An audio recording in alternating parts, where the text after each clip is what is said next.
Thank you. So we begin, Oklahoma, we begin. Thank you, Oklahoma. And thank you to Vice President Mike Pence. We begin our campaign.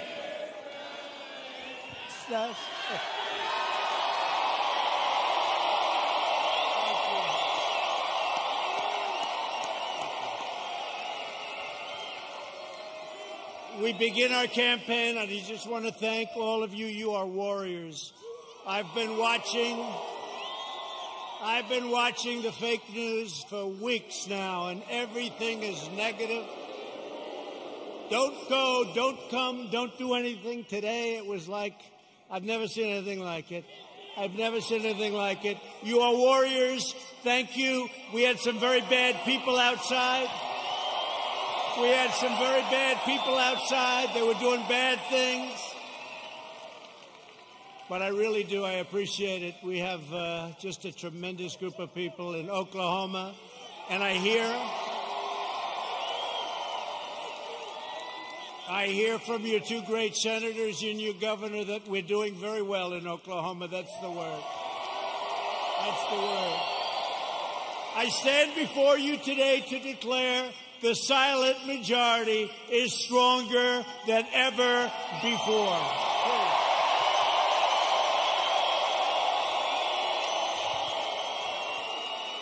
5 months from now, we're going to defeat sleepy Joe Biden. Boy, does he get a pass from these people, huh? We're going to stop the radical left. We're going to build a future of safety and opportunity for Americans of every race, color, religion, and creed. Republicans are the party of liberty, equality, and justice for all. We are the party of Abraham Lincoln, and we are the party of law and order.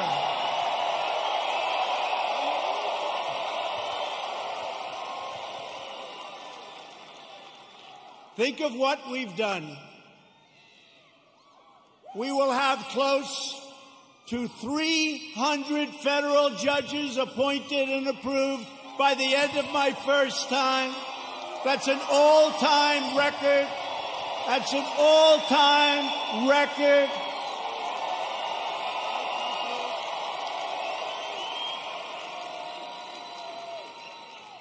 I've always heard how important judges are. Now we know how important they are. Think of that, over 300, around 300 by the end of the term. And when we have another 4 years, we're going to have a big, big percentage of the total number. Very important. November 3rd. And 2 great Supreme Court judges. So we have 2 justices of the Supreme Court. Justice Gorsuch, Justice Kavanaugh. They're great. They're great. They're great. We have 2. And we could get a few more. Yeah, we could get a few more. We've spent over $2 trillion to completely rebuild the unmatched strength and power of the United States military. And all of that incredible equipment, whether it's submarines or missiles or rockets or jet fighters, bombers, it's all built in the USA.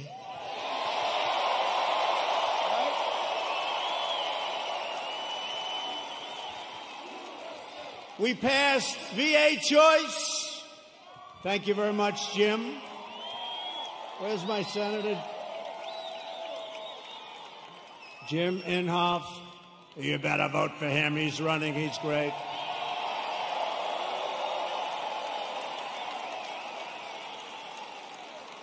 But we'll get to him and James Lankford in a second. 2 great senators. You have 2 great senators. So we passed VA choice. So if you're a veteran, for years and years, they've wanted to do it for almost 50 years. We got it done. We get a lot of things done. And so if you're a veteran And you have to wait in line for 1 week, 2 weeks, 3 weeks, 5 weeks, 7 weeks, 2 months. What happens is you go outside, you get a private doctor, you get fixed up, and they pay your bill. We take care of the bill. We take care of the bill, and you get immediate service. It's never happened before, and our approval rating at the VA is now 91%. That's how good it is. Never been anywhere near that number. Never been anywhere near that number. And VA accountability. We had a lot of bad people in the VA, people that didn't love our vets, people that were sadistic, people that stole, a lot of bad people. You couldn't get rid of them because they were, let's say it could be unions, it could be civil service, right? Let's just say. And so you couldn't get it done. That was another one. For decades and decades, they wanted to get it changed. And I got it done with those people and your congressman who I'm going to introduce. VA accountability, and now somebody treats our veterans badly. And we look at them, and what do we say? We say, you're fired. Get out, right? Get out. They got rid of a lot of bad people that were there for a long time, sort of like me in Washington, draining the swamp. I never knew it was so deep, but it's happening. It's happening. I never knew it was so deep. It's deep and thick and a lot of bad characters. Thank you.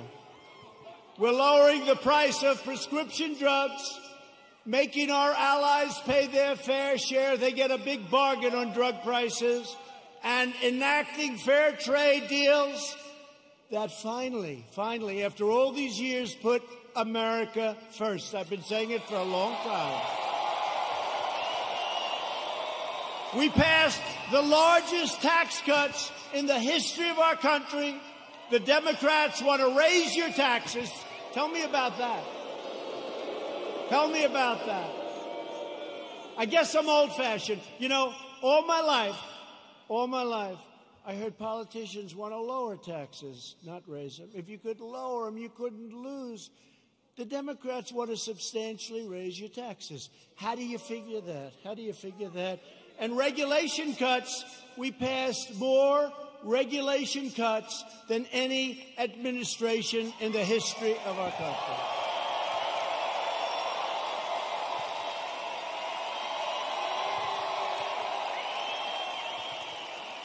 And with the help of our great energy workers, many of them come from the great state of Oklahoma. Do you ever notice that Biden oftentimes gets the state wrong? He's in Iowa, and he says, it's good to be in Idaho. No, you're in Iowa. He's in New Hampshire, and he says, it's great to be in Ohio. No, you're in New Hampshire. That happens to him all the time. Hasn't happened to me yet. You know, when that happens, there's nothing you can do to make up for it. You might as well just walk off the stage because the speech is a disaster. Good. Right?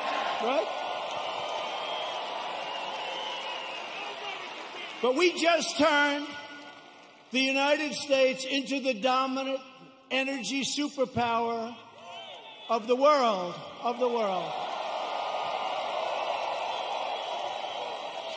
And because of the Chinese virus, what happened about 3 months ago, it looked like we were in big trouble, and we were, and I got it back together. I called Russia. I called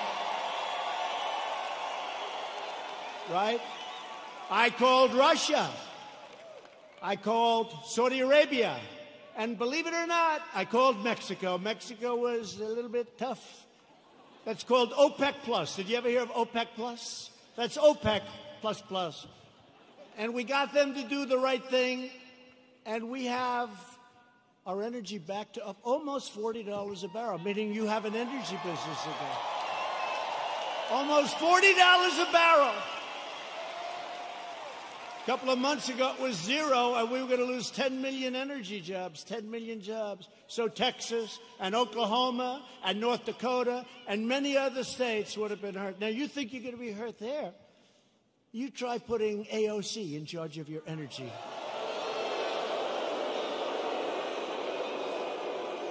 That will make the pandemic look like child's play to the people in energy. She has one problem. It's called petroleum. No president or administration has done more in the first 3.5 years than the Trump administration. Not even close. Nobody. Our incredible success in rebuilding America stands in stark contrast to the extremism and destruction and violence of the radical left. We just saw it outside. You just saw it outside. You saw these thugs that came along. These people call them protesters. Isn't it beautiful? It's so beautiful. No, they're so wonderful. They call them the Boston Tea Party. They're so wonderful. Yeah, they call them. You ever watch fake news CNN? You ever watch where they go?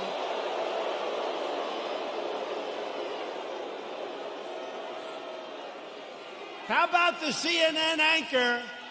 How about the CNN anchor? You know, did a little shave job in the head, which is fine. And he's standing in front of a building saying things are very peaceful here. And the building is, it looks like the biggest fire I've ever seen. The whole town is burning. It's like the biggest fire. And he said, things are very good here, Anderson. I think it's good. I think it's good. These are wonderful people, Anderson. You ever see that? Looked like the world was coming to an end. And you know, we did something in Minneapolis. After watching for 3 or 4 days, I called. I said, you got to get out. You can't protect yourselves. I got them to take 8,000 National Guardsmen. And in 1 hour, it all ended. And they rode through the next 3 weeks with no problem.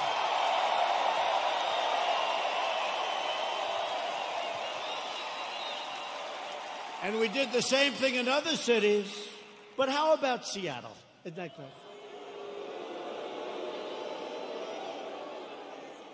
So they take over a big chunk of a city called Seattle. I mean, we're not talking about some little place. We're talking about Seattle. Have you ever been to Seattle? They took over a big chunk, and the governor, who's radical left, all of these places I talk about are Democrat. You know that. Every one of them. Every one of them. And I have an offer out. I said, anytime you want, we'll come in, we'll straighten it out in 1 hour or less. Now, I may be wrong, but it's probably better for us to just watch that disaster.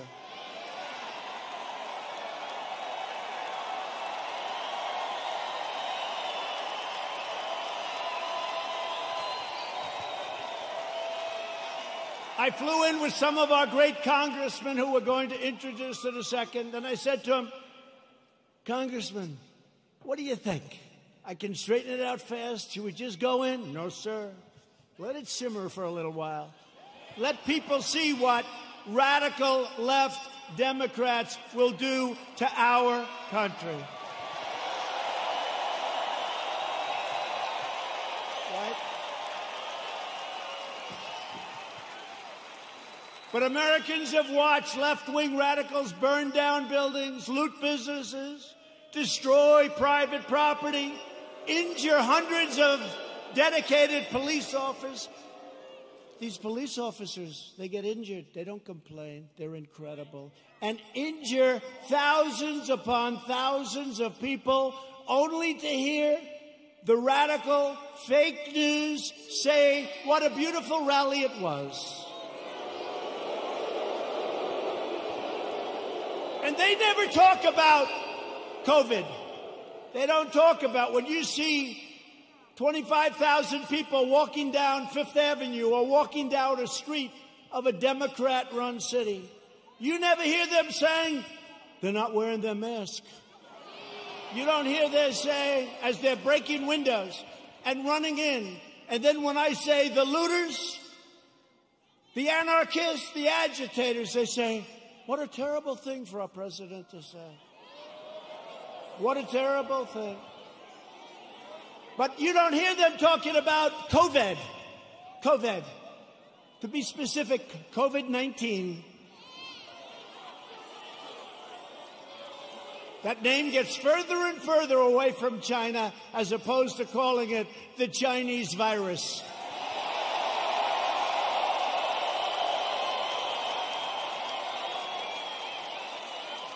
And despite the fact that I have done a phenomenal job with it, I shut down the United States to very heavily infected, but all people from China in late January, which is months earlier than other people would have done it if they would have done it at all. I saved hundreds of thousands of lives. We don't ever get even a mention. Then I closed it down to Europe early. Closed it down because I saw what was happening. And by the way, most people said, don't do it. Don't do it. We saved hundreds of thousands of lives. And all we do is get hit on like we're terrible. And what we've done with the ventilators and with the medical equipment and with testing, you know, testing is a double-edged sword. We've tested now 25 million people. It's probably 20 million people more than anybody else. Germany's done a lot. South Korea's done a lot. They call me, they say, the job you're doing, here's the bad part. When you do testing to that extent, you're going to find more people, you're going to find more cases. So I said to my people, slow the testing down, please. They test and they test. We got tests that people don't know what's going on. We got tests. We got another one over here. The young man's 10 years old. He's got the sniffles. He'll recover in about 15 minutes. That's a case. Add up to it. That's a case. That's a case.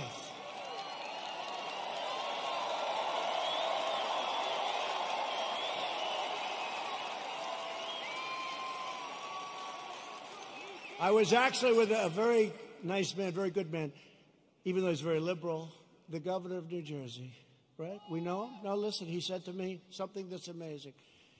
New Jersey was very heavily hit, very hard hit, thousands of people. He said with thousands of people that died, thousands of people, there was only one person that died under the age of 18. Would you believe that? Which tells me one thing, that kids are much stronger than us.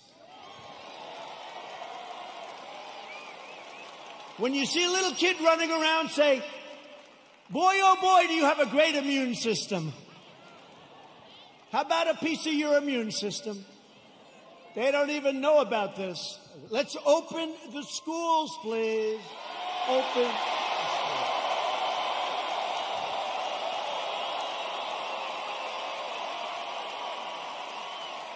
Open the schools. We got to get them open. In the fall, we got to get them open.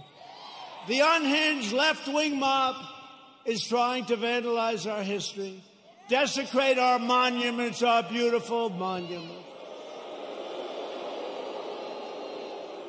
tear down our statues, and punish, cancel, and persecute anyone who does not conform to their demands for absolute and total control. We're not conforming. That's why we're here, actually.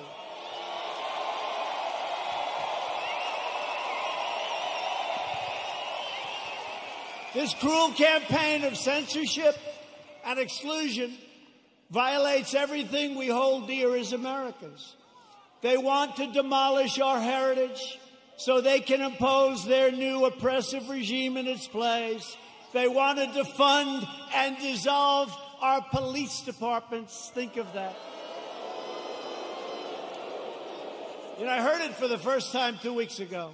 I said, well, that one, I mean, they're only kidding. I said, they're not. Minneapolis, you see what's going on? They're not kidding. They got a lot of problems. They'll have a lot of problems. Hey, it's 1 o'clock in the morning. And a very tough, you know, I've used the word on occasion, hombre. A very tough hombre is breaking into the window of a young woman whose husband is away as a traveling salesman or whatever he may do. And you call 911 and they say, I'm sorry, this number is no longer working. By the way, you have many cases like that, many, whether it's a young woman, an old woman, a young man, or an old man, and you're sleeping. So what are you going to do, right? So they wanted to fund. They really do. This is a serious movement. And in Minneapolis, the council's already passed it. In Seattle, you see what's going on there. It's even worse, okay? These people are stone cold crazy. They're crazy. So if you want to save your heritage, you want to save that beautiful heritage of ours. We have a great heritage. We're a great country. You are so lucky I'm president. That's all I can tell you.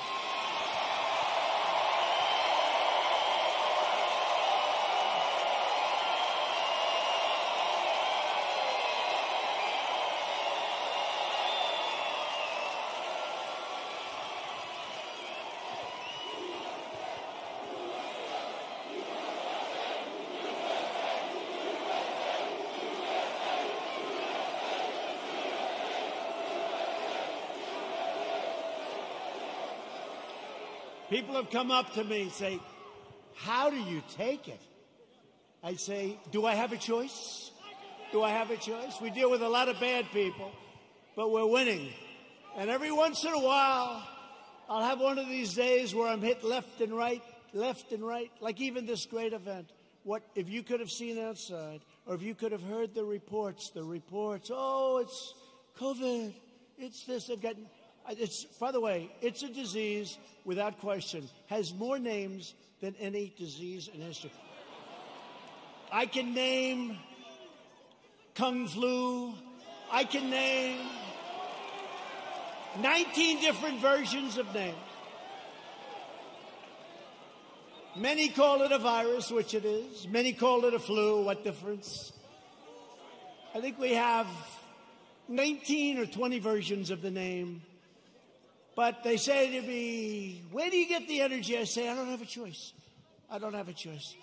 You know, it was interesting to show you how fake they are. You might have seen it. So last week they called me and they say, sir, West Point, we're ready. I said, oh, that's right. I have to make the commencement speech at West Point. You know, they delayed it for 6 weeks because of COVID. So they delayed it. And I went there. 1,106 cadets were graduated, and beautiful. Right? Beautiful cadets. So, this is just to show you how bad the fake news is. So, they say to me, sir, we're ready to go. I say, let's go. This is after saying hello to a lot of cadets, inspecting little areas of a building that was very exciting. Actually, it's beautiful, very old. Studied a lot of our great generals, some of our presidents that went there. West Point is beautiful, right on the Hudson River. But after an hour, general that runs it is a fantastic guy. After an hour, we land. We do some more inspections, and they say, sir, are you ready? Yes, I am. So we walk like the equivalent of about 3 blocks, which is fine. We go on stage, which is fine. They make speeches, then I make a speech. It lasted a long time. I don't know, maybe 45 minutes, maybe longer. I don't know, but a long time. The sun is pouring down on me, okay? But they said to me before the speech, sir, would you like to salute each cadet, each single cadet, or maybe they'll be in groups of 2. Would you like to salute like this? Yes. Like this. Almost 600 times. You know what that is? 600 times!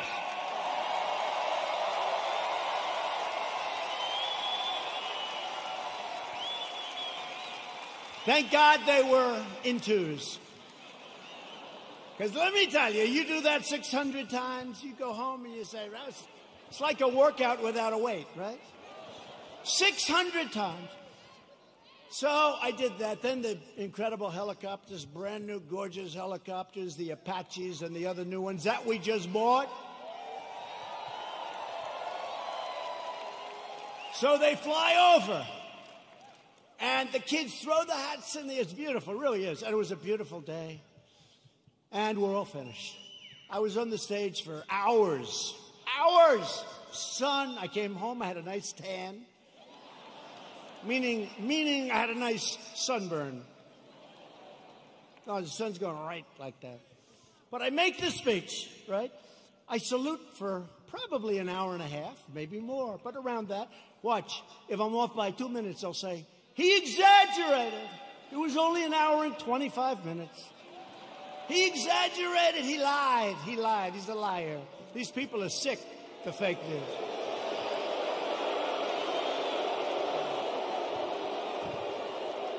So then, I finished saluting, my final salute. I said, thank goodness, thank you very much. But think of it, so essentially almost 600 times. Now, the general says, sir, are you ready? I said, I'm ready, General. Where are we going now? You have to understand, I left early in the morning to get there.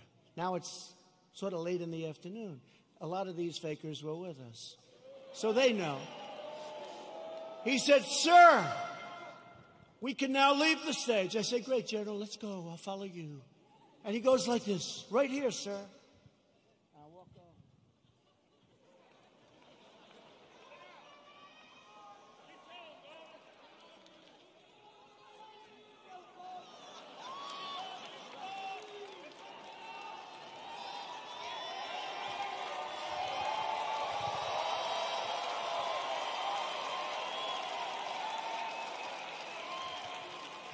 And the stage was higher than this one. And the ramp was probably 10 yards long. I say, General, now you got to understand, I have the whole Corps of Cadets looking at me. And I want them to love their president. I did this big thing. I love them. I love them. They're incredible. And they do. I said, General, I've got myself a problem, General. Because I'm wearing leather bottom shoes, which is good if you're walking on flat surfaces. It's not good for ramps.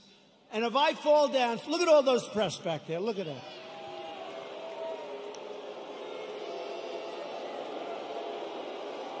And this was a steel ramp. You all saw it because everybody saw it. This was a steel ramp. It had no handrail. It was like an ice skating rink. And I said, General, I have a problem. And he didn't understand that at first. I said, there's no way. You understood? I just saluted almost 600 times. I just made a big speech. I sat for other speeches. I'm being baked. I'm being baked like a cake. I said, General, there's no way I can make it down that ramp without falling on my ass, General. I have no railing. It's true. So I said, is there like something else around? Sir, the ramp is ready to go.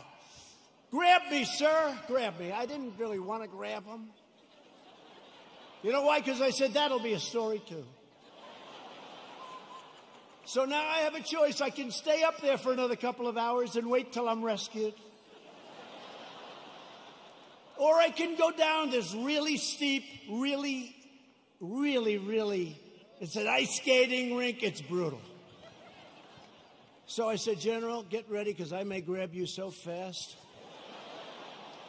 Because I can't fall with the fake news watching. If I fall,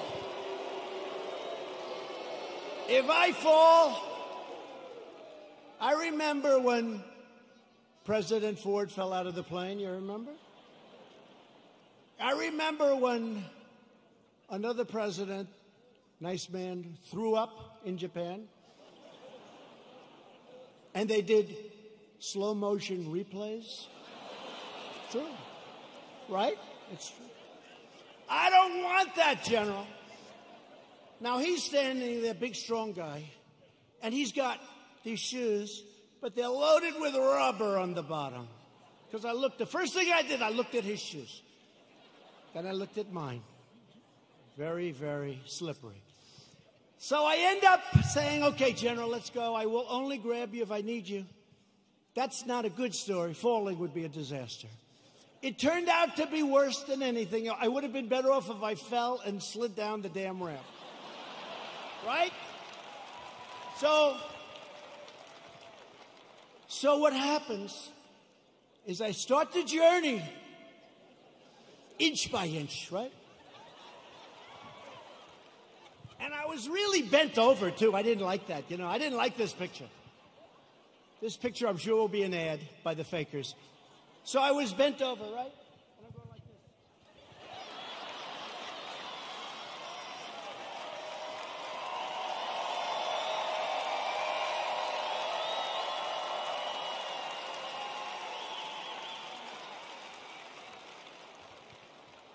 And then we finally reached almost the end.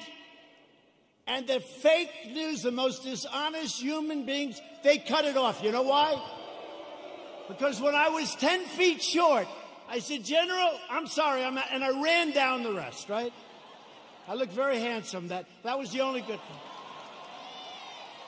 I wouldn't want to run down the whole thing because the fall there would be definitely bad. So I took these little steps. I ran down the last 10. And by the way, their tape, take a look.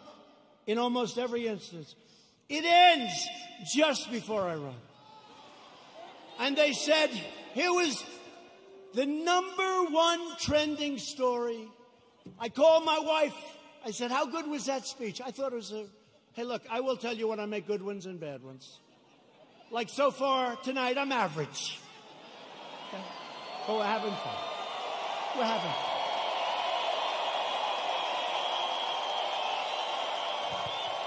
So far tonight. But I called my wife and I said, how good was it, darling? She said, you're trending #1. I said to our great First Lady, I said, let me ask you a question. Was it that good, the speech, that I'm trending #1? Because I felt it was really good. No, they don't even mention the speech. They mentioned the fact that you may have Parkinson's disease. It's true. It's true.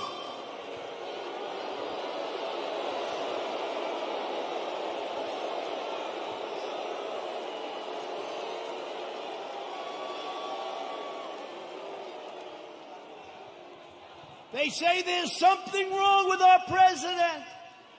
I'll let you know if there's something wrong, okay? I'll let you know if there's something. I'll tell you what, there's something wrong with Biden, that I can tell you.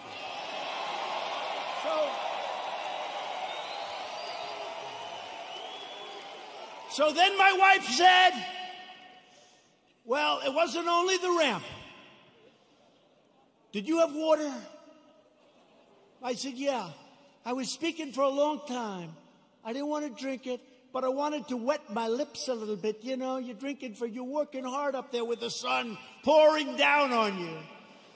I love this location. The sun's like this.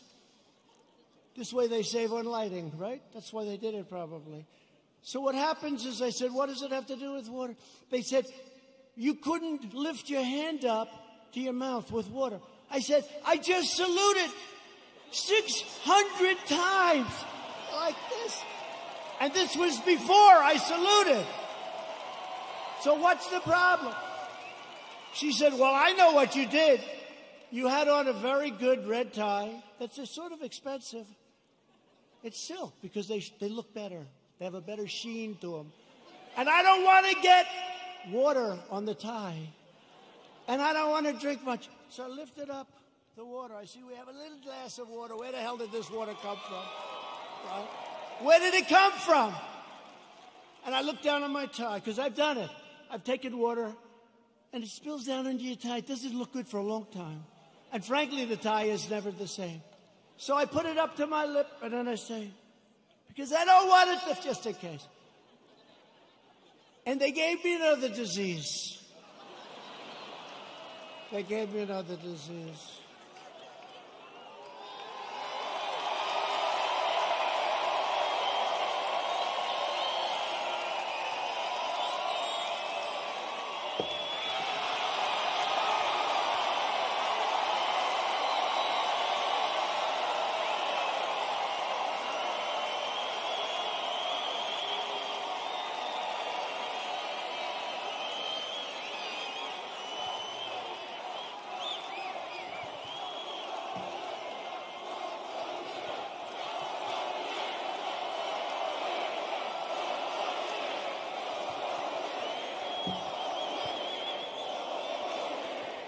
Anyway, that's a long story, but here's the story.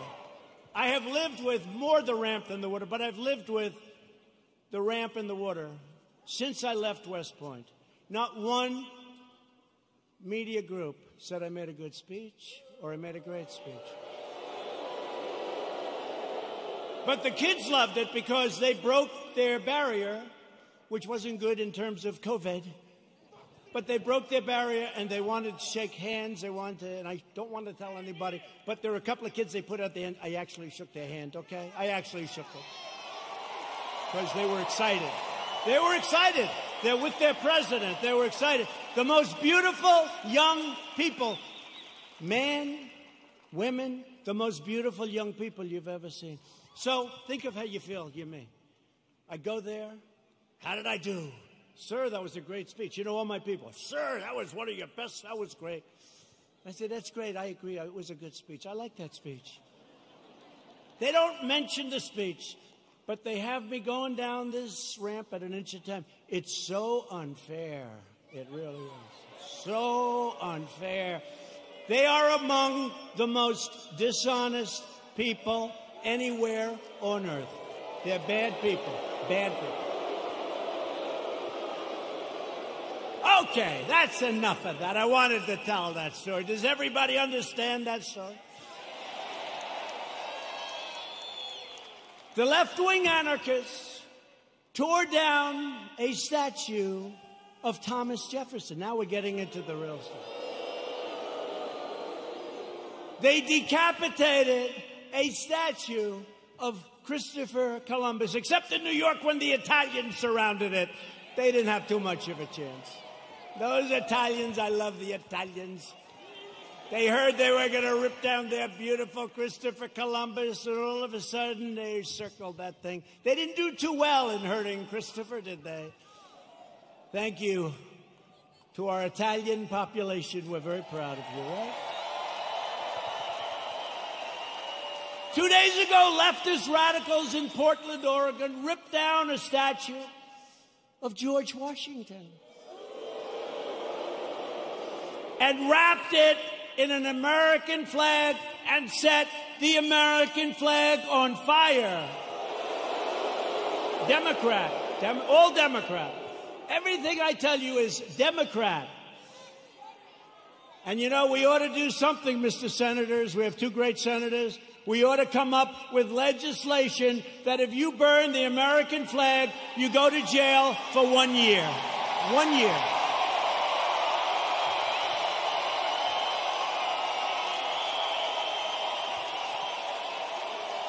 Jim and James. We ought to do it. You know, they talk about freedom of speech, and I'm a big believer in freedom of speech, but that's desecration. That's a terrible thing to do. We used to have things. We don't have them anymore because we want to be so open, so everything, and look what happens. We should have legislation that if somebody wants to burn the American flag and stomp on it, but just burn it, they go to jail for 1 year, okay? In Seattle, the Democrat mayor and the Democrat city council have surrendered control of 6 city blocks to an anarchist mob. These are anarchists. These are not protesters. You listen to the fake news, they say, oh, the protesters were lovely. Could you imagine if people just even slightly to the right tried to take over Seattle? They'd have machine guns out to get them. But these people can take over the city. Look at what they've done to business people that have spent years and years building their business, and now they're wiped out. Take it away. Governor Inslee ought to get his act together. Get in there. I'll help you. I'll do whatever you want. I'm waiting for a call. I would love to do it. I would love to do it. It'll take less than an hour, and it'll all be over with, and you'll have your city back.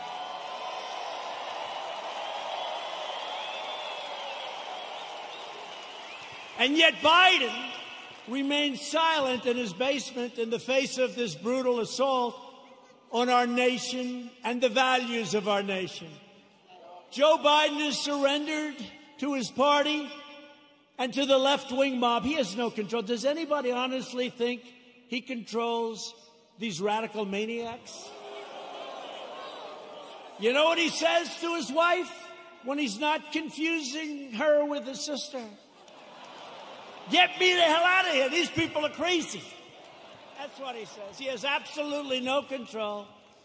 You know, a lot of times I'll make like a speech and I'll have this beautiful paragraph come out criticizing every little aspect of the speech. Beautiful, brilliant.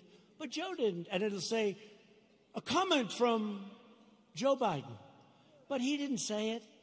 Professional people, great students in English lit, people that are very smart say it.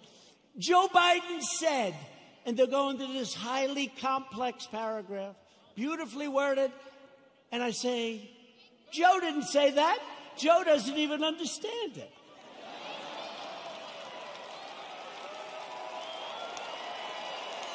And if Biden is elected, he will surrender your country to these mobsters 100%. Your 401ks, by the way, look at how we're doing in the stock market. Just set another record with NASDAQ. Your 401ks and money itself will be worthless. Your 401ks are doing very well, unless, I don't want to say, if you were stupid, I said, don't sell, don't sell. It went down, but we got it back up. And now NASDAQ, think of it, NASDAQ just set a record, and I think you're going to see a lot of records. And next year, if we don't do anything stupid on November 3rd, you are going to have the greatest economic year we've ever had. That'll be next year. If the Democrats gain power, then the rioters will be in charge, and no one will be safe, and no one will have control.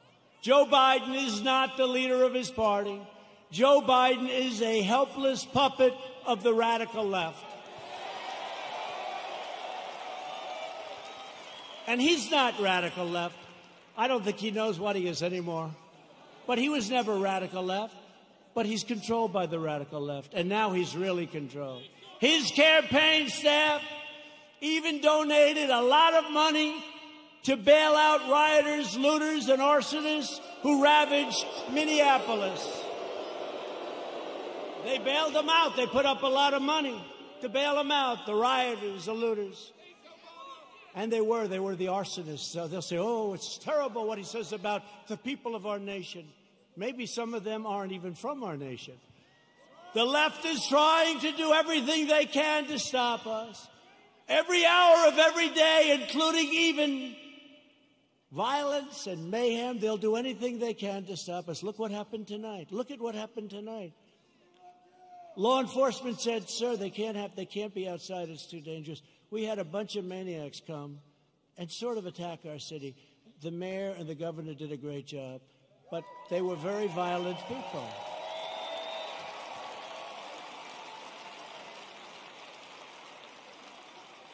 And our people are not nearly as violent, but if they ever were, it would be a terrible, terrible day for the other side.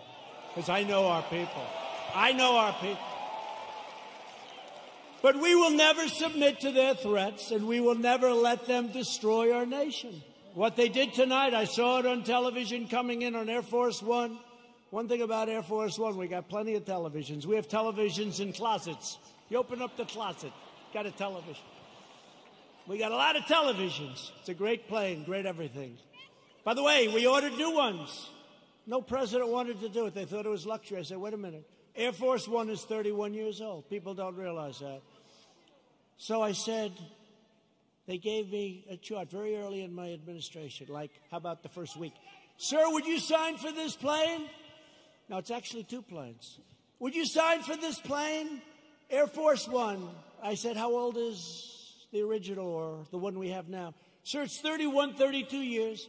And I'd see people coming in from foreign lands that can't compete with us. Rich countries, but they can't compete with you. And they have a brand new, beautiful 747-800. 747. And I said, wait a minute. That country has new, and we have a 31-year, so somebody had to do it. So the deal was made, and it was made for a lot of money. I think it was $5.7 or $5.6 billion. Now, in all fairness, it's 2 planes, and there's a lot of stuff in those planes. I won't talk to you about it. So I told Boeing, the head of Boeing, they said, "Sir, please, would like to get started on the planes." I said, "I do too, but I'm not paying $5.6 billion. And I'm not paying $4.6 billion. I said it has to have a 3 on the front of it. I mean, that's a hell of a lot of money, too. But it is a rather complex situation. They said, "No way. No way." This was before Boeing had problems, by the way. But Boeing's coming back. They're coming back. The greatest company in the world, and it had some big problems. It had a couple of problems that didn't work out. That was terrible. But the greatest, I think before that, it was the greatest company in the world. It made up 1/4 of a point of our GDP. Think how big that is, one company. It was an unbelievable machine. And then they made a plane, and they did some foolish things, and a terrible thing happened. And all of a sudden, they've gone through hell. But you know what? They're coming back. We're ready to help them if they need it, but they're coming back, and they're coming back strong.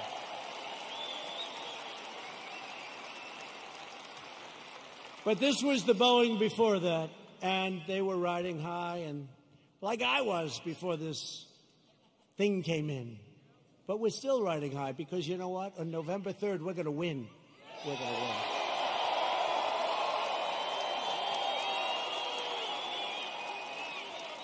So they came in, and they said, no, we want, 5.6 billion, whatever it was.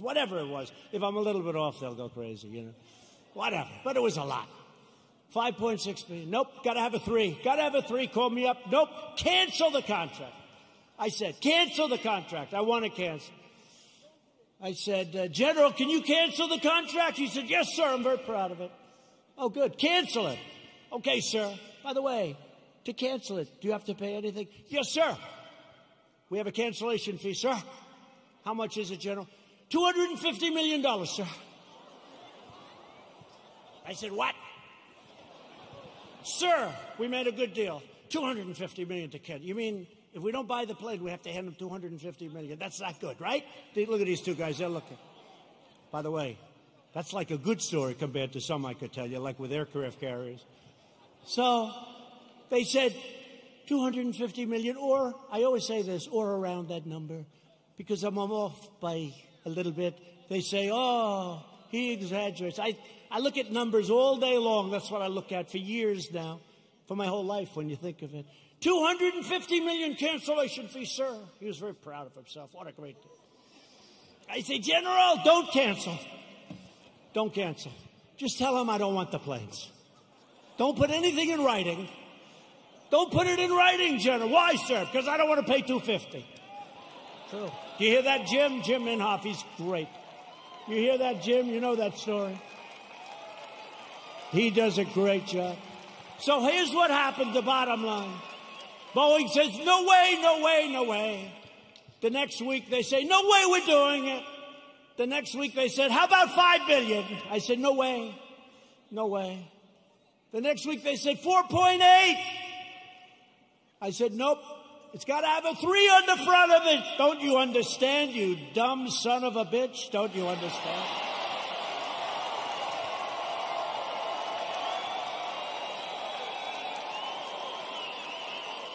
I turned out to be right, you know. Turned out to be right. Nobody gets that. No, got to have a 3. Next day, they come back. 4.5 is our best offer. Nope, I'm not doing it. I'm not doing it. Come back when you're ready. A month goes by, another month. They never heard about it. They never heard from me. They thought I was serious. I was. And they came back at $4 billion. That's a lot of money. But I saved like $1.6 billion or $1.7 billion.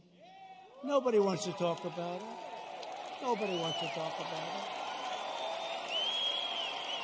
it. When I get foreign nations to pay us billions and billions of dollars. Nobody wants to talk about that. When I take soldiers out of countries because they're not treating us properly, Germany is an example. I mean, I have a German heritage, like some of you. I said, let's get it down from 50,000 to 25,000 because they're delinquent. For many years, they're delinquent. They haven't been paying what they're supposed to be paying. They're paying 1% instead of 2%, and 2% is a very low number. And they say, yes, we think by 2030, maybe 2032, we could get current. I said, no, Angela. Angela, please. Yes. Don't say that, Angela. It's true. You know who I'm talking about. Nice. By the way, very nice woman, very good negotiator. I said, Angela, that's a long time. This was in 2019. She said 2032. I said, no, Angela, that's not working. But I said, what about, because now they want to get current, but I said, well, what about the last 25 years, all the money you owe us? Everybody forgot about that. They forget about all the money that wasn't paid. I said, what about the $1 trillion that you really owe? So we're negotiating, let's see. But in the meantime, we're reducing our troops. Remember this. Remember this. We're supposed to protect Germany from Russia. But Germany is paying Russia billions of dollars for energy coming from a pipeline, brand new pipeline. So they pay the country we're supposed to protect them from. They pay billions of dollars to that country. We're supposed to protect them. Excuse me, how does that work? How does that work?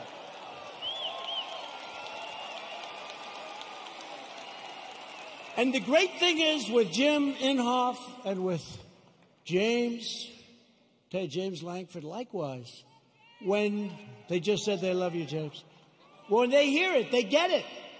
A lot of people don't get it. They get it. We cannot continue to be ripped off. We're ripped off by so many countries, and we're stopping it. And that means that a lot of people don't want me here. They don't want me here. There are a lot of people that don't want me here. You know, they don't sell a lot of bombs when we're not dropping bombs on people. You know that, right? It's called the military-industrial complex. When rioting and looting broke out in our nation's capital, I very quickly deployed the National Guard. I said, get them in. After watching for an evening or two, we stopped the violence and restored peace and order to the streets. And last night they had a little breakout again. They ripped down a statue that was 110 years old, beautiful piece of art, in front of the police precinct with our radical left mayor watching on television. We're not happy. That's going to be very expensive for D.C. They're always looking for money. We need more money. We always need more money. And then they don't do the proper job. So it's not going to be good for Mayor Bowser. Mayor Bowser. They were heading over to the Jefferson Memorial recently. And they wanted to do damage to our great, beautiful Jefferson Memorial. Not going to happen. Don't worry about it. We have it surrounded with very strong people. The choice in 220 is very simple. Do you want to bow before the left-wing mob? Or do you want to stand up tall and proud as Americans?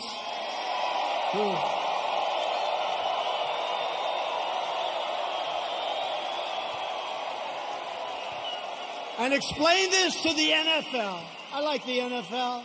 I like Roger Goodell, but I didn't like what he said a week ago.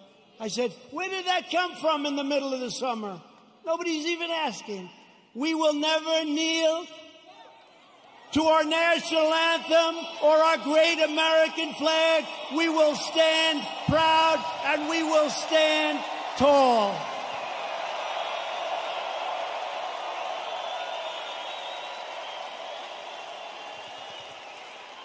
I thought we won that battle with the NFL.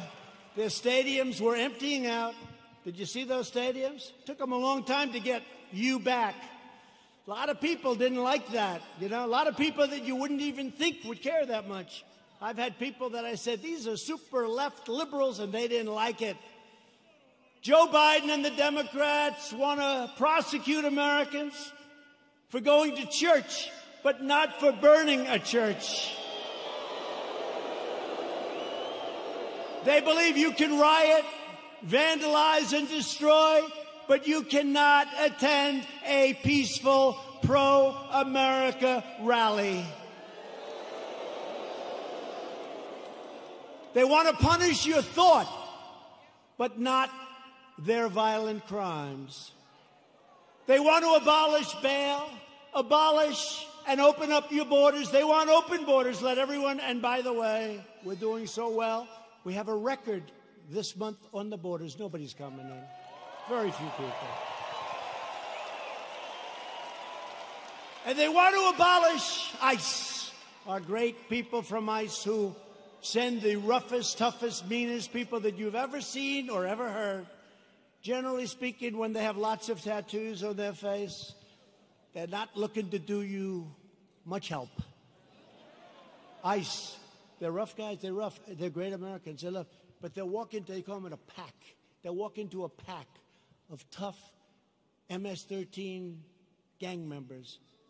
And you know, we shouldn't say this, it's not nice. They want us to negotiate.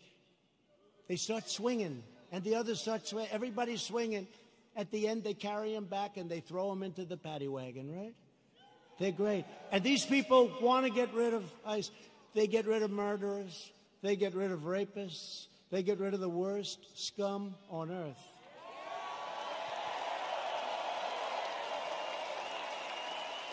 And when I called them animals, I said they're animals. And Nancy Pelosi, they cut up a young woman. They cut up a young woman and her friend, cut them up with a knife because it was more painful, dead. Cut them up with a knife because it's more painful, takes longer than shooting a gun. They cut them up. I said, these are animals. And Nancy Pelosi said, these are human beings, they're not animals. If I lose an election over that, you know what? This country's in big trouble. Big trouble. They want to disarm law-abiding citizens and dismantle our police forces while freeing vicious MS-13 gang members. In Joe Biden's America, rioters, looters, and criminal aliens have more rights than law-abiding citizens, and that's true. In my administration, we defend American citizens, and we deport MS-13 members. Or put them in jail if we have to. The chaos you're seeing in our Democratic-run cities, these are all run by the Democrats, is what will happen in every city and community in America, and much, much worse if we don't keep them out. We have to do this. We have to go to the polls on November 3rd, and the rest, you know what to do. You know what to do. Got to keep the White House. Joe Biden's record can be summed up as 4 decades of betrayal, calamity, and failure. He never did anything. He was a senator. He was a vice president. He was before that something. Guy, you know what's great? President Trump was tough on this, or he was tough. They complained. Never did anything about it. He's been there for 43 years or 47 years. He never did anything about it. Biden supported every globalist attack on the American worker. Let's make every country in the world rich but ourselves, including NAFTA, the disaster of NAFTA. He wanted to go, and TPP would have ruined our automobile industry. Korea, I renegotiated the deal. I took a horrible deal. That was a Hillary Clinton special. That was a Hillary Clinton special. She said, we have to make this deal with South Korea. It's going to mean 250,000 jobs. And she was right. For South Korea, 250,000 jobs. And China's entry into the World Trade Organization was supported by sleepy Joe Biden. That was one of the worst deals economically in the history of our country. When China joined the World Trade Organization, they were flatlined for decades. They became like a rocket ship. He voted for the war in Iraq. He voted for mass amnesty for illegal aliens. He supports sanctuary cities, and now Biden wants to end immigration enforcement and he wants to require you to provide free health care for millions and millions of illegal aliens, okay? When I took early and decisive action to ban travel from China and protect Americans from the virus, and as I said, Joe Biden opposed my decision and called it hysteria, xenophobia. He doesn't know what the word means, xenophobia, and fear-mongering. And then he apologized a month later. He said he was wrong, but he didn't say it. And they didn't cover it. They didn't cover it. On one of the single most important policy decisions of our lifetime, Joe Biden sided with China over America. That's closing the border. He thought it was a terrible thing. Remember, this was in January. That's early, real early, the end of January. He thought it was a terrible thing when we closed the border to many people that were badly infected with COVID. When the chips are down, Biden will always cave to the radical left. He'll always bow to the angry mob, and he will never protect you or your family, and you know that. Joe Biden will always let you down. That's been his history. At my direction early this year, the heroes of the U.S. military took out the world's top terrorist, the savage killer and leader of ISIS, al-Baghdadi, and the #1 terrorist anywhere in the world, Qasem Soleimani. We took him out.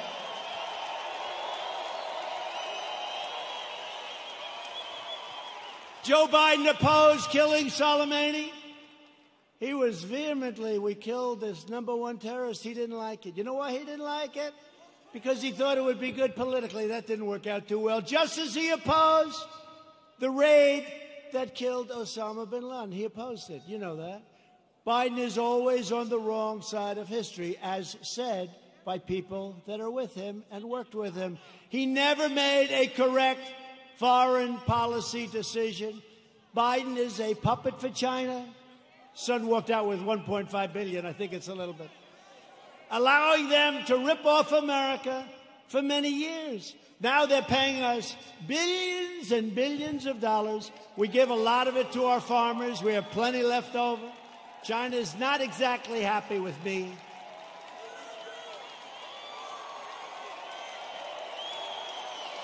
Billions. They pay us billions and billions of dollars, and they targeted our great farmers. And I took the money that they targeted. I took that money, and I gave it to the farmers, so they were even. So they're okay. Are you okay? Come. Doctor, please. Doctor. Thank you. These people, I mean, some of the people are waiting for 5 days, especially in this location, right? You take your time, darling. Take your time. Thank you very much. Take your time. Doctor, thank you, doctor.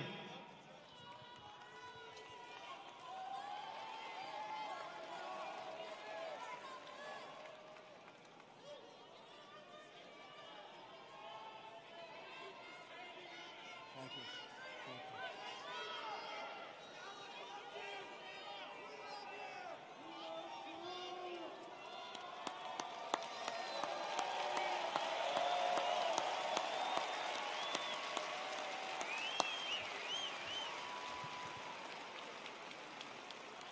Now, some people wait for 4 or 5 days. It's incredible. He never did anything against China, Joe Biden.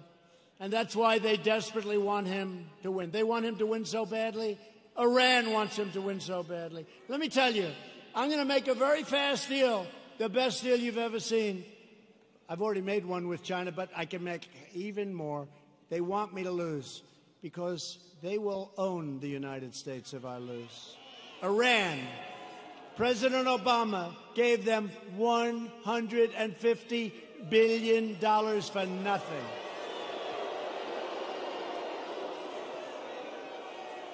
And almost more incredibly, he gave them $1.8 billion in green cash, beautiful cash.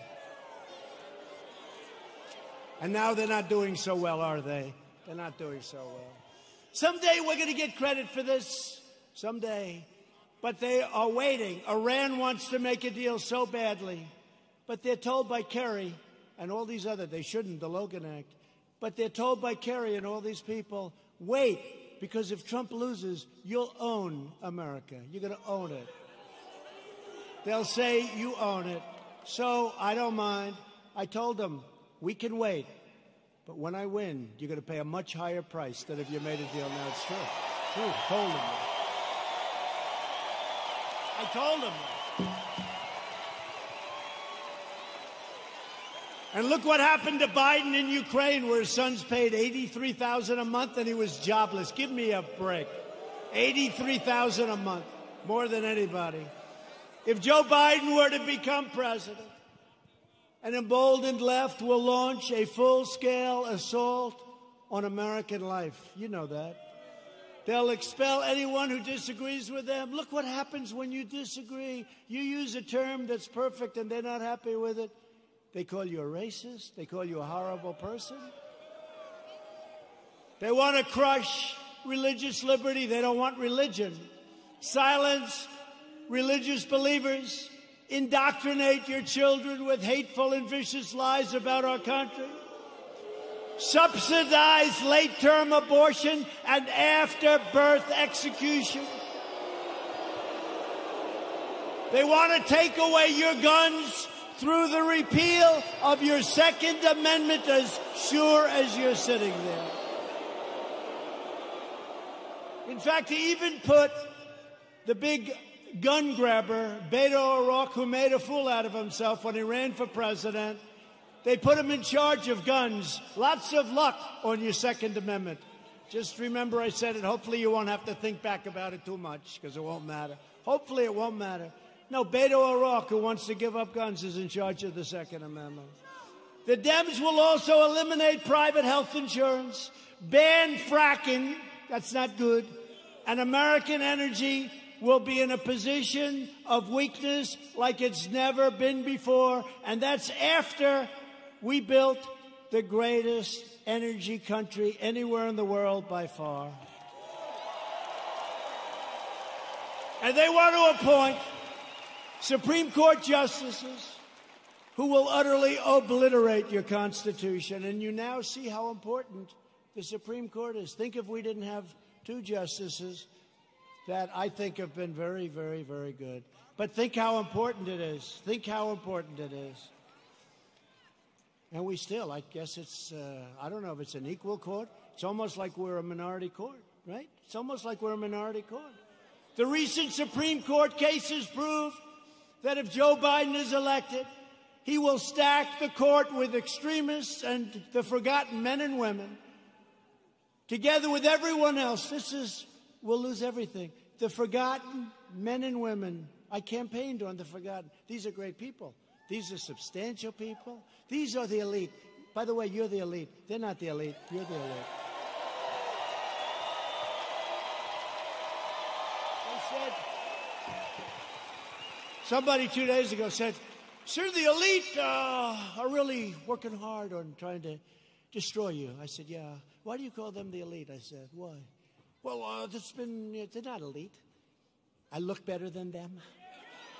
Much more handsome. Got better hair than they do.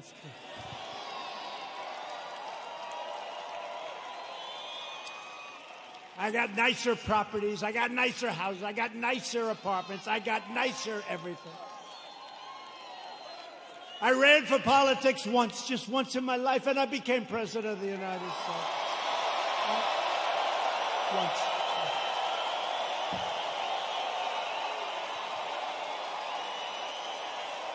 Just once.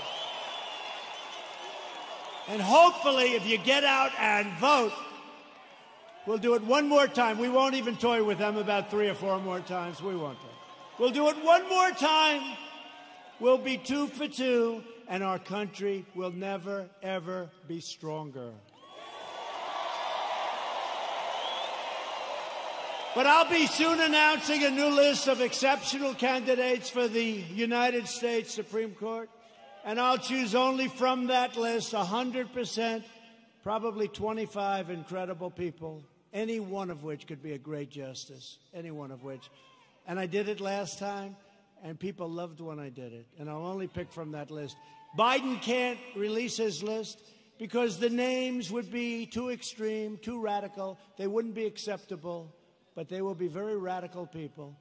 People don't understand, but we actually won on DACA yesterday. We actually won because they basically said, you won, but you have to come back and redo it. It's almost like, gee, come on back. Your paperwork was no good. But we're going to be refiling, but don't let it get you. Everything's going to work out really good. Everything's going to work out good. It was great. I mean, it would have been nice if we won it. Everybody said, oh, you're going to win DACA. You're going to win DACA. That's easy. You got to win DACA. That's easy. They all said it. And they came back and they said, we don't like what you did with your paperwork, essentially, right? So we're refiling it. Most people would say, oh, we lost. We didn't lose. We're going to refile it. And everything is going to work out for the young people, most of whom aren't so young anymore, by the way. But we're going to work it out for everybody.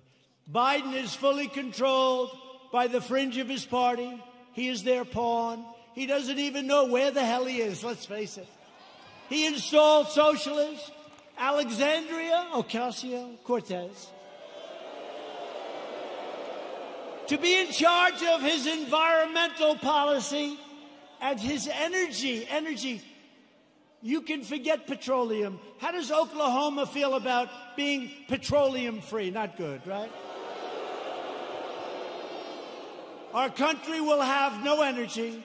Our country will have nothing. Oklahoma, Texas, North Dakota, and many others will all be out of business. I don't think that's going to work out too well, but she's actually in charge of environmental policy, and you know what that means. She doesn't even want wind. She doesn't want those bird-killing machines that go round and round. You want to see a lot of birds that are dead? Go under a windmill sometime. She wants us to go back to the Stone Ages because she's got no sense, no credentials. She's got a little charisma, not much, but she doesn't have a clue. You know it. But she's in charge of the environment. No airplanes. We can forget Boeing, I guess, come to think of it, right? We talked about Boeing. We could forget Boeing. Let's cancel those brand new Air Force Ones, right? Likewise, Representative Ilhan Omar.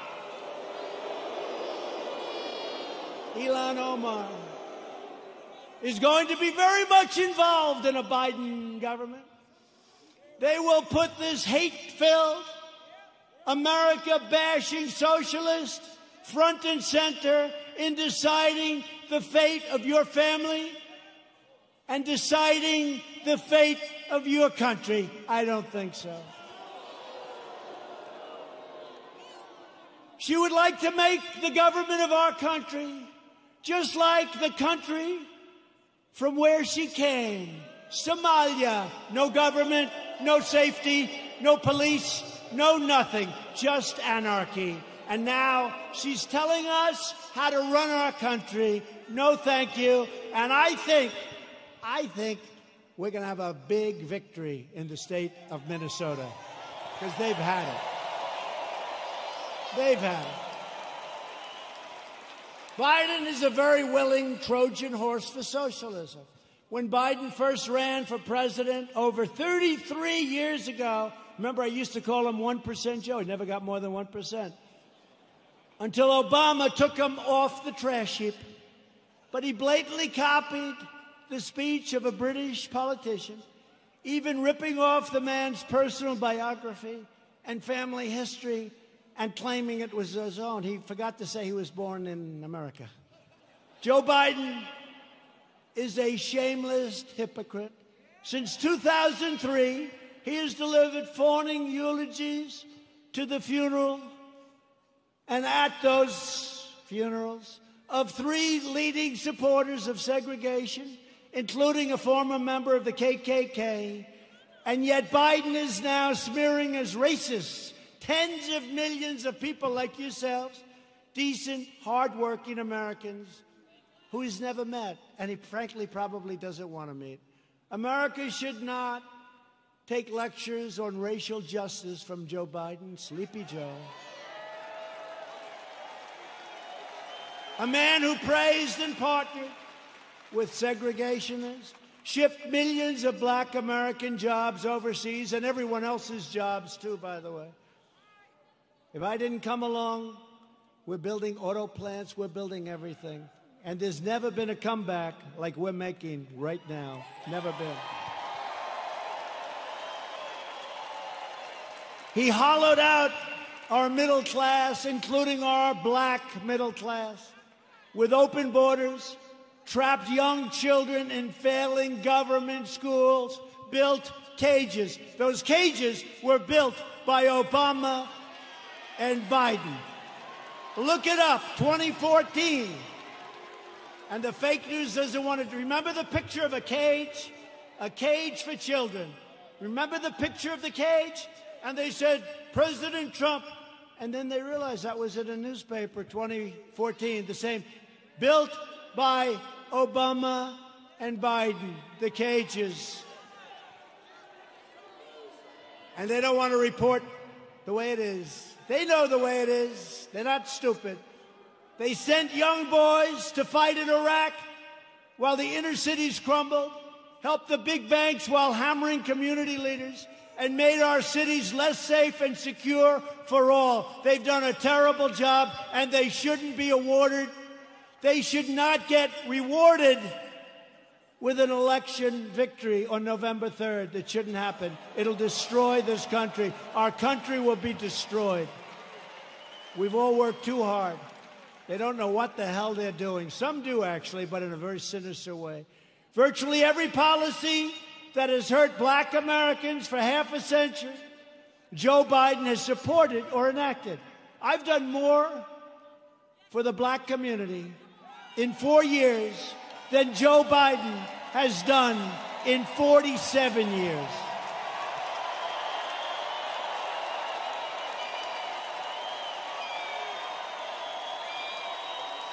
Racial justice begins with Joe Biden's retirement from public life.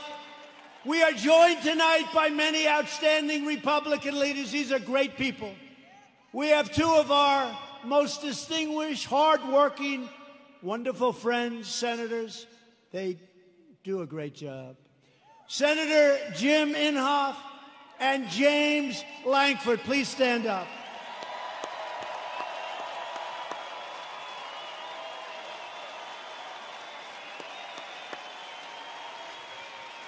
Two very respected, I will tell you, 2 very respected people in Washington. They're respected by everybody. They do some job, and I'd have you come up, but you can relax. I will say this. Jim is running on November 3rd. Jim Inhofe. He's running on November 3rd. I don't even know. Hey, James, does he have any competition? Is somebody actually running against? There's no competition that he's got. I know he's got James's support. He's got my support. I give him 100% endorsement. Jim Inhofe. I give it to James, too, but he's not running this time. Thank you. Jim, great job. Thank you very much. What a great senator he is. Also here is a man who's respected by so many. He's a little bit right of the people we've been talking about tonight. Senator Tom Cotton of the great state of Arkansas.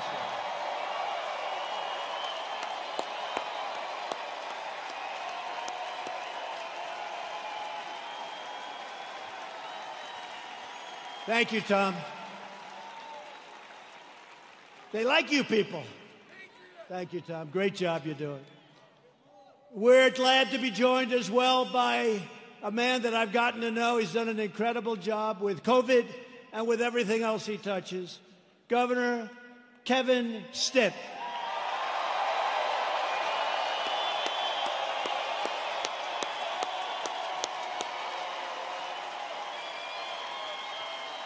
Thank you both. Thank you both for being here. Thank you. Lieutenant Governor Matt Pinnell. Thanks, Matt. Thanks, Matt. And Representatives Frank Lucas, Tom Cole. He's been here for a little while. He's done an incredible job.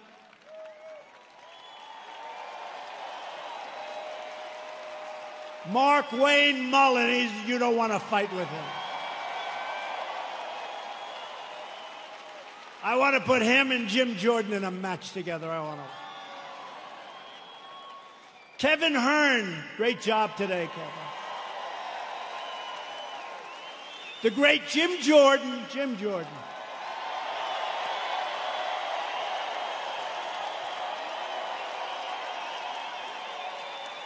Elise Stefanak.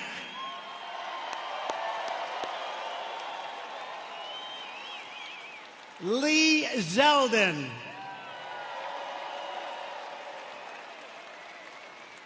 Tom Emmer.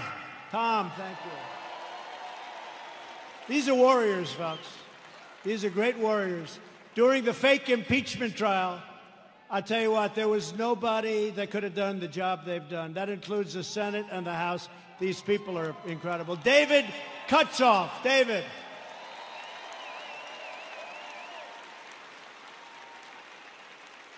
A great friend of mine, Debbie Lesko, Arizona. Great job, Debbie. Great job. And a man who's got very good genes, Greg Pence.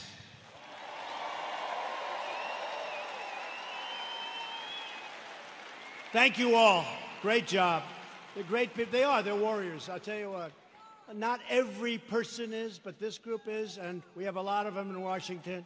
And we'll send Jim Inhofe back, and we'll send all of them. You'll send every one of them. They have to come back because they have been fighting for us, and they've been fighting for you, and they are just incredible, talented, tough, strong people that love your state a lot. So thank you very much. So we built the greatest single economy in the world. And then we say, not only the world, but actually in the history of the world, and they never even challenged me, so I guess I'm right. We did it. We had the best numbers anybody's ever had. We had the best employment numbers. African American, Hispanic American, Asian American. The best employment numbers in history. The best stock market numbers in history.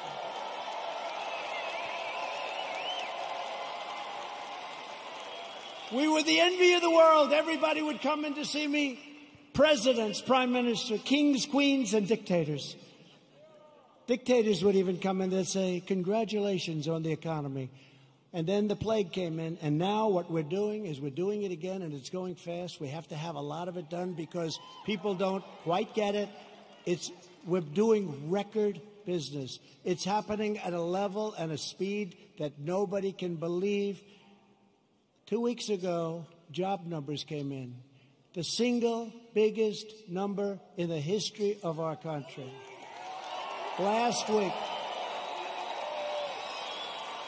week, retail sales numbers came in. Retail sales, the single greatest number in the history of our country. So here's what's going to happen. Here's what's going to happen. They blame a president for anything. When you see looters, even though we put them down, if we didn't stop them, nobody would, because the other side will never stop them. But they always blame a president. Here's what's happening. We're going up, we're going up, we're going up, we're going to go up. Then we're going to hit October. We're going to be up. We're going to be way up. We're not going to be where we were, but in many ways, other than all of the horrible, horrible death that was so needlessly caused by a virus that should have been stopped where it originated, which was China.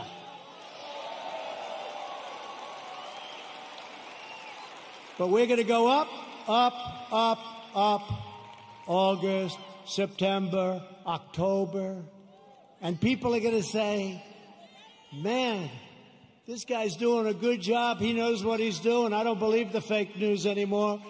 And you're not going to want to lose your 401ks. And you're not going to want to lose all of that wealth that you've accumulated, whether it's real estate wealth or any wealth you can think, because it'll all come tumbling down if these people are put in charge, and if they double and triple and quadruple your taxes. It'll be a whole different ballgame. So I'm not putting any pressure on anybody, but in the end, we're going to have a phenomenal economy, and next year we're going to have a good third quarter, but next year, and I said it before, will be the single greatest year economically that we've ever had, okay? Yeah.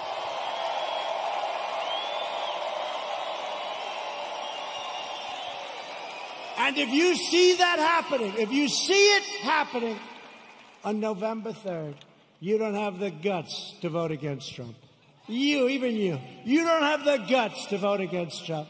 Say, wait a minute, darling, my 401k is higher than it was the last time. I don't think I want to take a chance. You're not going to want to do that. The stock market has been the best. Think of this. Go back 1 week and go back 50 days. In that 50-day period, it's the strongest 50 days in the history of the stock market. Think of it.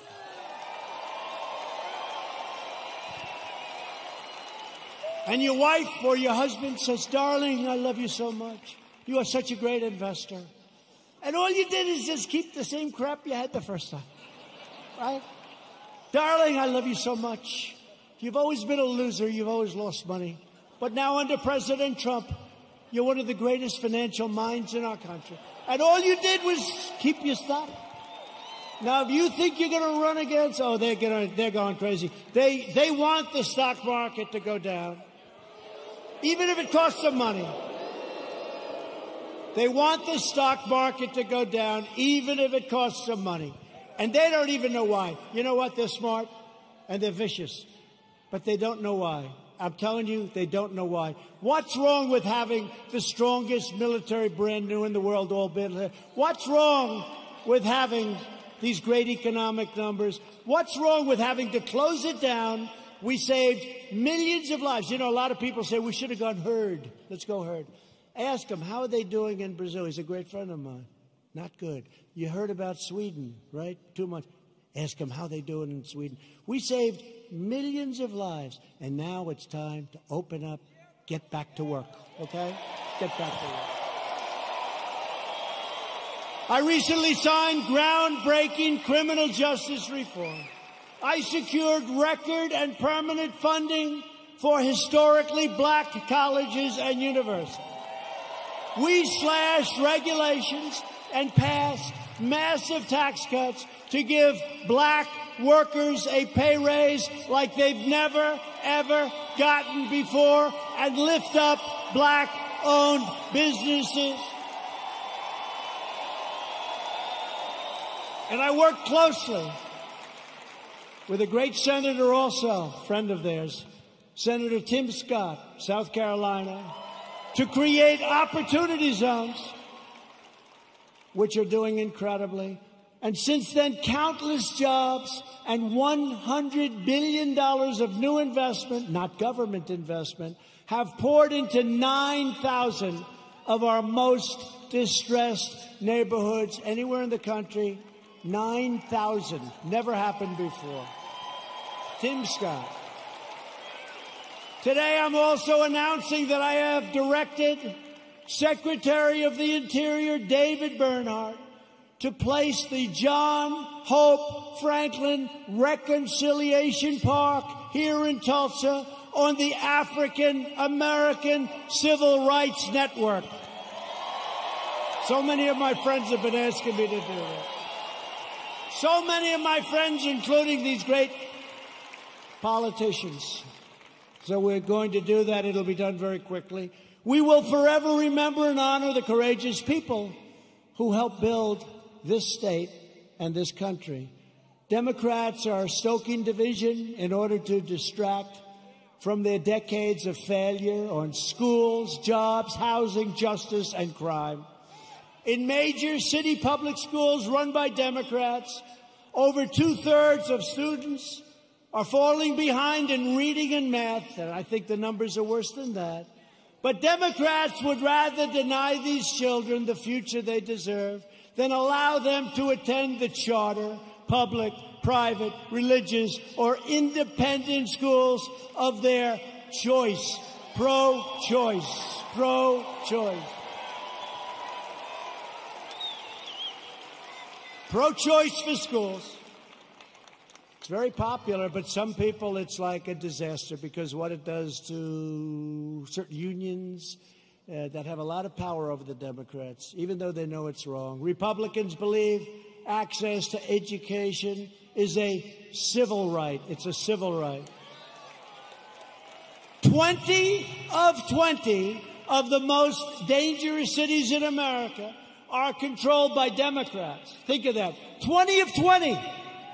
And so is nearly every major city with a child poverty rate that's over 30%. They're controlled by Democrats. We can name every one of them.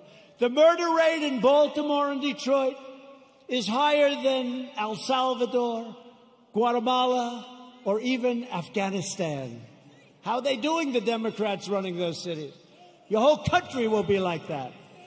In 2018 alone, our police arrested nearly 12,000 people for murder and manslaughter, 25,000 people for rape, and nearly 1.5 million for assault, violent assault.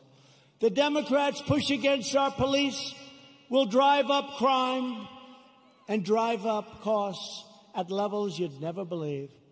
Thousands of innocent lives will be lost. As president, I will always support the incredible men and women of law enforcement.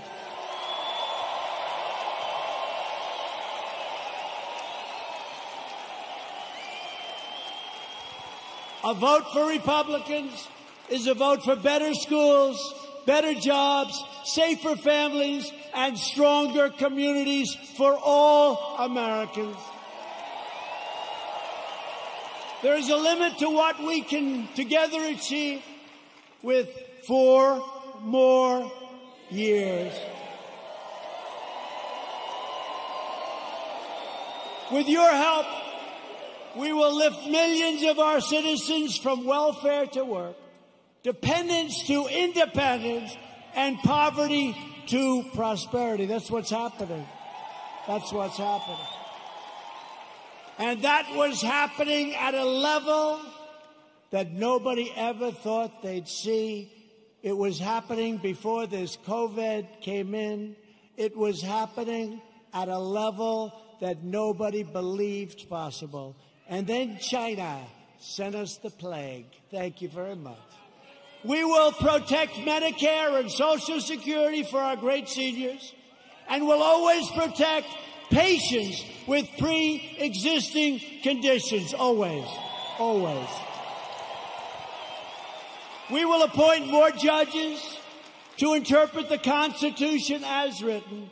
We will end deadly sanctuary cities. We will finish the wall, which has now 212 miles built and beautiful.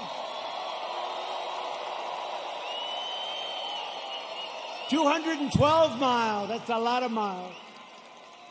And let me tell you, you think that was an easy one? That was a tough one. That party was totally unified against building the wall. You know, in the end, they gave up. You know what happened?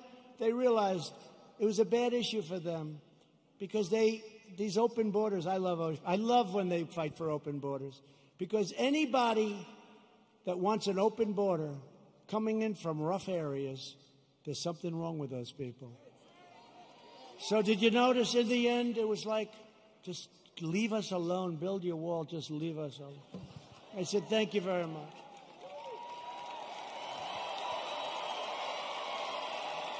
And we will elect a Republican Congress to create a fair, safe, sane, and lawful system of immigration that puts American workers first.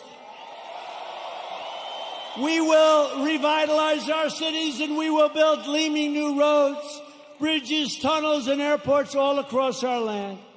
We will enact new trade deals that result in more products proudly stamped with that beautiful phrase, made in the USA. It's so beautiful. So beautiful. Made in the USA. That's happening, too.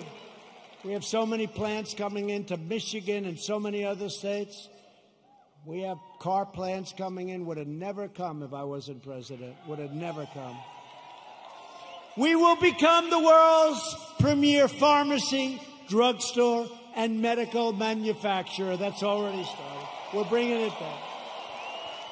We will keep America out of foolish, stupid, ridiculous foreign wars. We will never hesitate to kill America's terrorist enemies.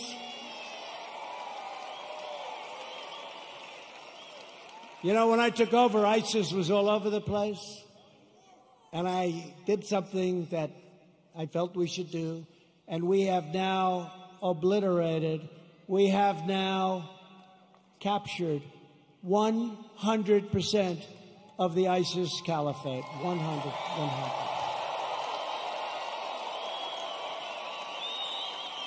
And like our depleted military when I took over, like our empty shelves medically when I took over, like all of the things that when I took over it was a mess, we have done a job. You had to see what ISIS was doing. They were getting bigger, bigger, bigger, bigger, bigger. I came in smaller, smaller, smaller. Sir, we've just taken 100%. We will launch a new age of American ambition in space, and the United States will be the first nation to land on Mars. Good program.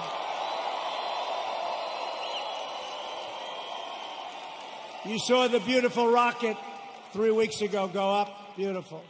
We will defend privacy, free thought, free speech, religious liberty, and the right to keep and bear arms.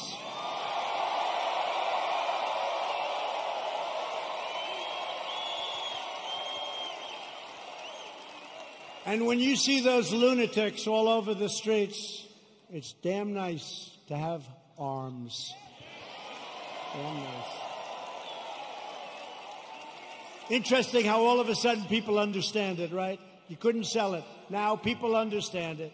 The right to keep and bear arms will protect your Second Amendment. Above all, we will never stop fighting for the sacred values that bind us together as one America. We will support, protect, and defend the Constitution of the United States.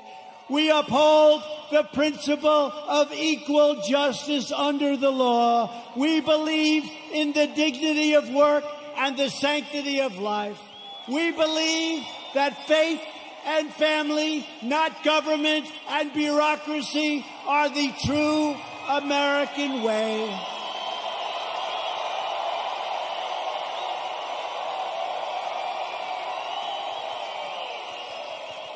We believe that children should be taught to love our country, honor our history, and always salute our great American flag.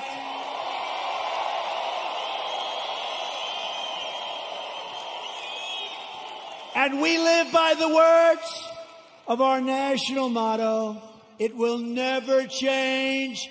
In God we trust.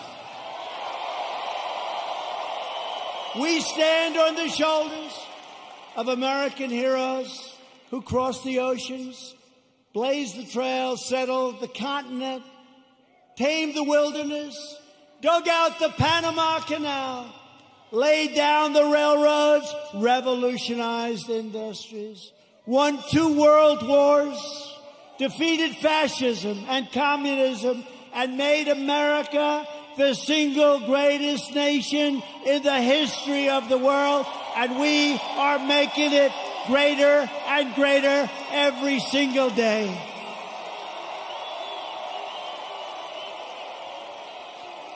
Proud citizens like you help build this country, and together we are taking back our country. We are returning the power to you, the American people. With your help, your devotion, and your drive, we are going to keep on working. We are going to keep on fighting. And we are going to keep on winning, winning, winning.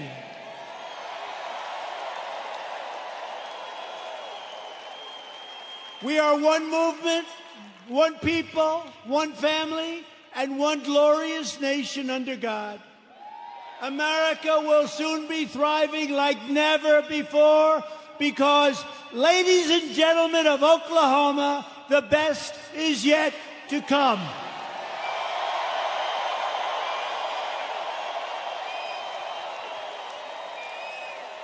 Together we will make America wealthy again. We will make America strong again. We will make America proud again. We will make America safe again.